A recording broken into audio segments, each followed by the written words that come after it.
Well, when a business hits a crossroad, whether it's scaling up, shifting direction, or navigating uncertainties, numbers alone don't provide the answers. Creative vision does. So if you're looking for that visionary way of moving forward, growing your business, then you are in the right place. Hello, I'm Sigrid de Kaste, marketing and visibility strategist with the vision of bringing established, bold leaders, coaches, consultants, experts like you together in my high impact global virtual expos. And today I have invited Ashley Carroll, executive advisor to Entrepreneurial Leaders with Vision. Hello and welcome, Ashley. Thank you, Sigrid.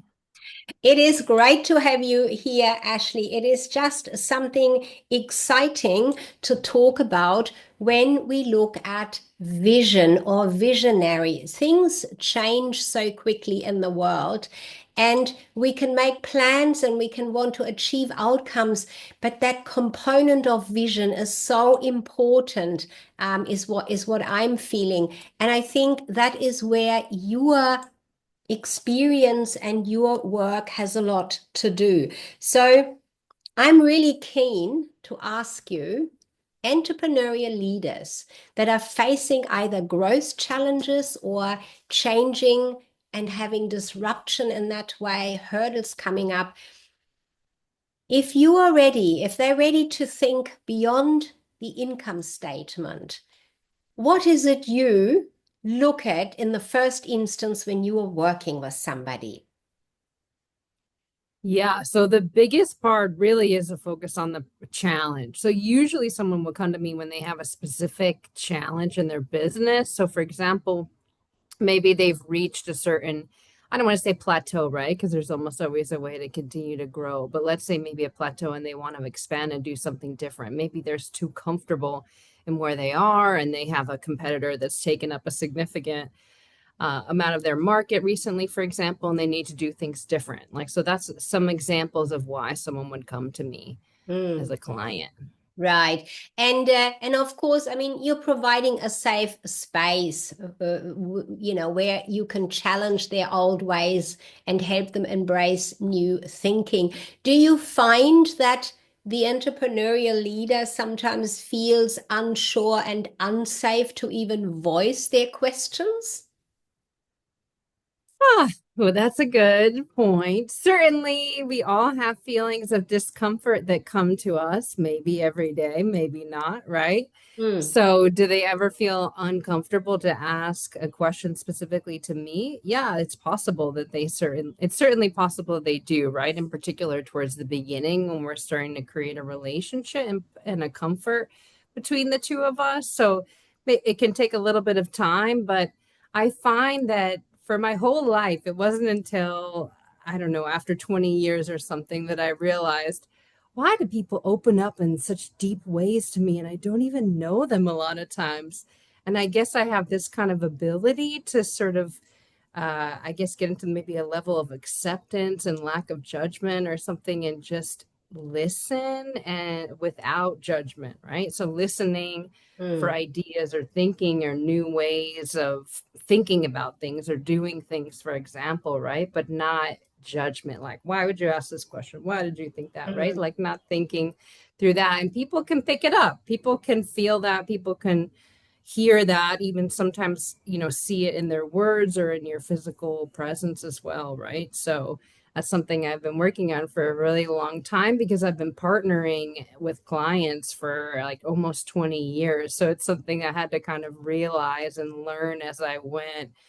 Like, why didn't that go maybe the way I wanted it to? Or why aren't they sharing about that with me? Or something right like that. So, I think that's fantastic, and that's just leading me to another question. So, when you say, people open up to you, they get that connection to you, obviously, that they tell you things, and they have done, as you say, all of your life, being a little bit surprising sometimes for you, yeah. perhaps.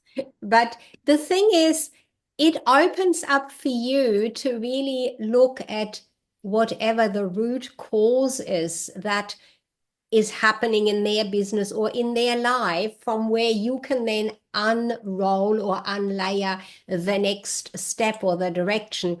How has that worked in your own life? You've experienced some exciting things for yourself where you have sort of like unlayered and walked towards new and different things. Tell us a bit about that place in your own life.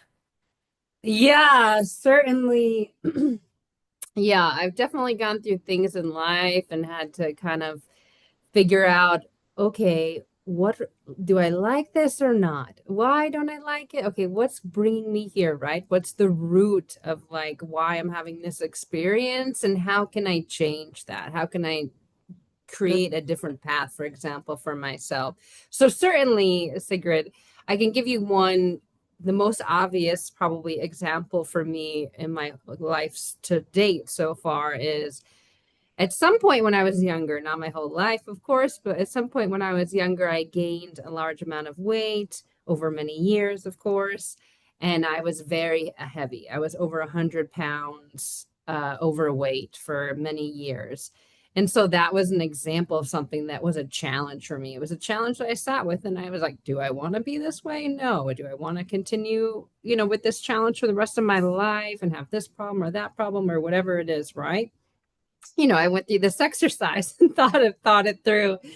And then I thought, okay, well, how can I get to where I want to be? What's my vision, right? So my vision was to achieve a smaller size, of course, of my body, in particular, a healthier, right? It was really to get to a healthier place was my kind of vision for myself. So Mm. that was my focus, like literally, like I envisioned, and I could not have been more focused on that goal. And so I did it the old fashioned way many years ago, over 10 years ago at this point. But I did it the old fashioned way with diet and exercise. But it was really, really challenging, of course. But I had to kind of get through why am I in this position, what's driving it, and then what do I need to change at the core level? That what's that root that's driving this behavior, for example, and how do I change it? Right. So that's a big example from my personal life, Sigrid. That was Mm. a huge hurdle for me, frankly. Yeah, really. I mean, that is such a very wonderfully practical example where you Yeah. able, to use the way that you work with clients in your own life. So you've experienced that, what the outcome can achieve, which you did, this massive weight loss to really get to that vision of yours to be nicely weighted and body shaped, I guess, to some extent.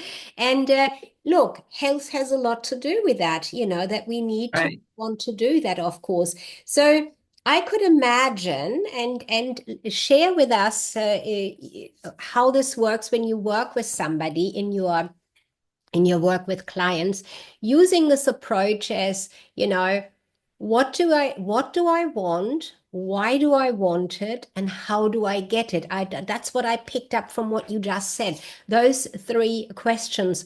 What do I want? Why do I want it? And how do I get it? Is that something you work with clients on consciously or maybe not so consciously, but you do it from your own inner experience and visions? Tell us a bit more about that. Yeah. Yeah, definitely. There's always something different that we want in the future, right? You can call Mm. it a vision, for example, right? So it's in your business and your personal life. It depends, right? We have a lot of goals, you could call it, that we want to achieve. So certainly there's always this future kind of goal or vision that someone sees it, in particular with their company, right? Because I'm Mm. focused on the business side of things. And so there's usually some sort of goal that there's a focus on.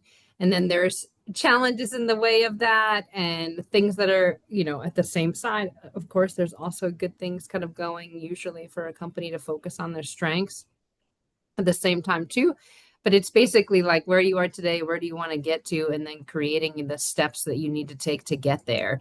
And Mm. then while you're getting there, while you're on the path, it's never going straight as far as I've experienced so far. There's always, maybe if it's something short and small, it goes a little bit easier, but usually these are big visions that you tend to have to kind of mold and shape and adjust your actions over time because maybe you have a market disruption, for example, maybe there's an economic impact, as of the point in time of what you have going on in your industry, for example. Yeah.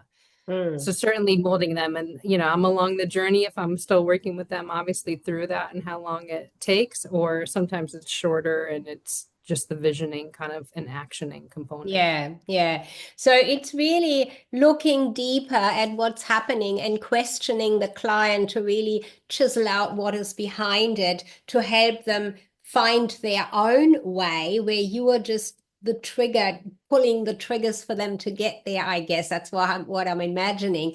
And Yeah. I do know that, this curiosity that you carry, you carry that into with working with clients as well, in that you use storytelling, but you yourself are telling stories. Tell us a little bit about, have you got an example, without obviously going into details, of how you might have opened up a client that wasn't really seeing what the root cause was that they were experiencing to get to where they want to? Is there a story you could tell us? Yeah, that's that's a good question. A story for someone who wasn't seeing the root cause, like in a challenge for their business. Yeah, I can think of an example. So, um, I had a business, so they were doing well. There wasn't like, they were in a good position, but they were very focused specifically at that point in time on significant growth and significant disruption. It was an education, let's just say, related kind of business to give you a little bit more insight into it. So they had this big goal and this big vision, and they were kind of going along doing their kind of traditional ways of looking at things, or traditional ways of, okay, how, if I want to grow, I'm going to do this, I'm going to do that, kind of just the traditional things that were already giving them, a standard amount of organic growth, right? Like in their business. And so certainly, I come in working with them, and the idea is, of course, continuing to do the same things is not necessarily going to lead us to a different outcome. Maybe it does, maybe it doesn't, but the odds are high that it doesn't. So I did a lot of work with them on storytelling through their, in this case, what they called pipeline. So pipeline, it was like kind of like your client pipeline, like your pipeline for potential leads of work, for example, for the type of work that they were selling, right? Like here's the different clients that they were focused on, either working with them or potential, right? That they were marketing to them, or trying to get new business from them. So I did some storytelling, a whole presentation for the leadership team in this particular business, and kind of walk them through the data, but in the way of explaining it through a story that was easy to understand and easy to grasp. And yeah, it actually made a really big difference for them. Like they were like, oh, wow, I had never thought of it this way. Like, thank you so much for leading it through us with this way. I have this, we actually ran out of time. They had so many questions and they were so engaged and interested. So to me, that's like one of the biggest differences with utilizing storytelling, is it tends to lead towards more engagement Mm. with your client. I mean, whoever's internal to your company or external clients, etc. Right. And I think that's a really valuable and important point, that when you are telling something in the form of a story, the listeners can each take away what they are hearing, because we do all filter what we hear to some extent, don't we? It's not Yeah. always received the way we put it out there, which can create some really interesting new directions and new angles. Is there something that stands out for you where you've discovered you guided somebody into a direction and they ended up on a completely different side of it, and you were surprised, but you saw how well that worked? It was your intention to get them there, but it happened in a different way. Does that sometimes come about? I could imagine. Of course. Yeah. The world is full of endless possibilities, Sigrid. So a lot of these things happen here's like a visual example of what I think about in the way I am working with my clients that is kind of, I feel matches into your question. So visually, if I think about it, like there's this vision, right? There's the end goal. But in between that end goal, it's just going to say that's the paradise. We're on the beach and we're, drinking our margaritas or wherever we are, right? Let's say that's our vision, Yeah. Sigrid, today. So, that's what you're picturing, let's say, as your vision, right? So, in between that, like beautiful paradise kind of vision, in between that and where you are today, like to me, there's kind of this black space. And in between where you are, which is lit up today, there's the black in between, the black space in between, and then that kind of beautiful vision. Like where I see myself is coming in and like putting in the steps, or, like where you would walk into the darkness, right? So, like helping you walk into that darkness and helping you make it through the darkness into the to the other side, which is the Yeah. paradise in this example, right? It's not always the same. Yeah. Okay, so certainly like the darkness to your point is, oh, I'm in my head today, I'm thinking this is makes the most sense and this is what's going to happen. Of course, 2 days later or whatever it is, 2 weeks later, 2 months later, who knows, bam, something, oh, why would I do that? This makes now I had just heard about this makes so much more sense, whatever it is, right? That's not specific examples, but just some thought process that might happen for you. So, that's why I say it's like kind of the darkness, because it's not really clear exactly what's going to happen as you're going through it, Mm. each step of the way, and exactly how you're going to get to that beautiful vision in the end. So definitely it changes, what Changes. I might suggest and what I might think ends up leading to something completely different. Yeah. Yeah. And that's perfectly okay, because and I love how you're using the terminology of, the vision is there and then there's the darkness before you actually get there.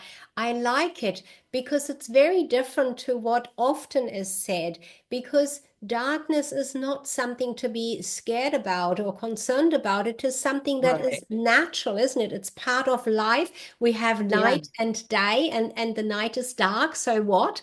It's there for a reason. So when we have this vision, we've got to get through that dark place first, and by that just meaning that it is not visible at the moment. There's no light there just yet. We've got to get to that first. And you're Yeah. taking clients through step by step. I love that. That's a really great way of looking at that to achieve Yeah. vision. I love it, Ashley. That's really different, actually. Oh, thank you, Sigrid. I have it in my head. I wish I can show you the Yeah. actual.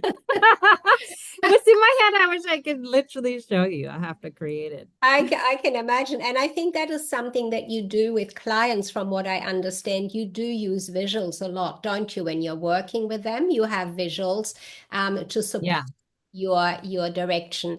I think that's fantastic. I want to come to a bit of a summary what we've talked about, Okay. because we could talk forever. There are so many segments to your business and so many variety of situations that we can't touch on all of them, of course.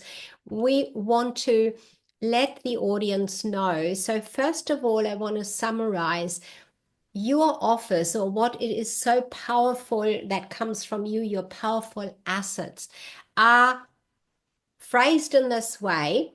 You offer a safe space for clients to challenge the old ways and embrace new thinking, which is something is so important in the world we're in, new thinking. You also bring the ability to identify root causes and deliver clear and exact strategies for your clients, with your clients. You have personal, practical experience in doing so, and that makes it so powerful from you. And you bring this curiosity and the storytelling element to it. I mean, that bridges understanding between people and different levels and different ways of thinking. I think that is really, really exceptional. And of course, the flexibility to brainstorm and bring new ideas freely into the conversation, into the work with your clients anytime, anywhere, and you do that anytime, anywhere. So you don't just necessarily stay in one place with them. You might challenge them to be in a different place, like you are traveling a fair bit, which you have done in your life already. And you might get clients to move to a different spot, I could imagine. So, in summarizing that, what comes to mind for you that you might like to leave the viewer today with to understand and take away from this conversation with you? Would you like to share something? You've got a, Yeah, I would be happy to share, Sigrid. I'll pop up my screen and share a yeah, little. With share a something vision. I've been like kind of focused on in particular lately that I'd like to share that I think is really impactful. And I also just thought as you were sharing traveling and enjoying and how much I've traveled in my career and enjoy or in my personal life as well and really enjoyed that. And I should say I'm joining from Costa Rica. And I was thinking in the beginning how amazing it is here you are in Australia. Here I am in Costa Rica, and we're Yeah. chatting today, which is really And wonderful on and you two different days. So, Absolutely. And the thing too is, share a bit if you'd like about this wonderful amount of travel you've done, because that would have, I'm sure it would have contributed to that expansion of your own mindset and your own vision of the world and of people traveling. Is there something you feel like wanting to share, like something particular that's happened, or why you're doing it or how you're doing it around the traveling, Ashley? yes, I love traveling so much. Yeah. Yes. And in particular, I love traveling to think places that are super different from what I used to in growing up, like you said, to push myself more for growth in my thinking and in particular my humility. So I actually really like traveling to some lower middle income countries in particular there because the life can be so different and Mm. sometimes so simple, but so humbling at the same time with the, how I grow up and what I had available to me, and the comparison that I then Yeah. make, when I go and I travel. So yeah, I've grown and learned so much, Sigrid, in particular with expanding my thinking because new things all the day, every day, Yeah. something new pops in and you're like, oh, I never would have thought to do that. Or oh wow, they do that, like, always there's a way. There's something I new think to learn. it's Yeah. totally enriching to travel. So it's really great to know that that's another tool in your toolbox around practical experience as well. So share with us on screen Yeah. what you'd like to have our viewers know. Yes, definitely. Okay. So, oh, sorry. Yep, all Okay. there. I can see it. Oh, you don't see the, Now sorry. I did see it, but Oh, just okay. took it away. Do you I want to? got it. I got it. You can see it Yep. now, right? Okay. So this is something I've been noodling on a lot lately is this choices and how we make choices and what's behind the choices. So here, this is just a quick kind of slide that with this thought of make choices with long-term thinking. A lot of times we want to make choices by short-term challenges or short-term goals or short-term motivations. And you always, in the long run, your business, you personally are always better off when you think about your long-term vision and creating that vision and making choices based off of that and not your short-term goals. Mm. So, creating your measurable long-term goals, breaking them down in achievable steps, of course, is really important to meeting those goals. But focusing on that long term is really critical and essential to really your business, longevity of your business and growth over a longer period of time and disruption, etc. Right. So It absolutely is. And I think that's a fantastic slide that you've shared there with us to take that in. And, for the viewers, they can certainly take a screenshot and work on that in their daily mindset around that. So I absolutely appreciate you sharing so openly about yourself, your business, and how you are working with clients. Thank you, Ashley. thank you, Sigrid, so much. That was really fun. Thank you. You're Great, great welcome. questions. Yeah. So that was a wonderful interview with Ashley Carroll, Executive Advisor to Entrepreneurial Leaders with Vision. Thank you, and we'll see you again. Bye. Bye.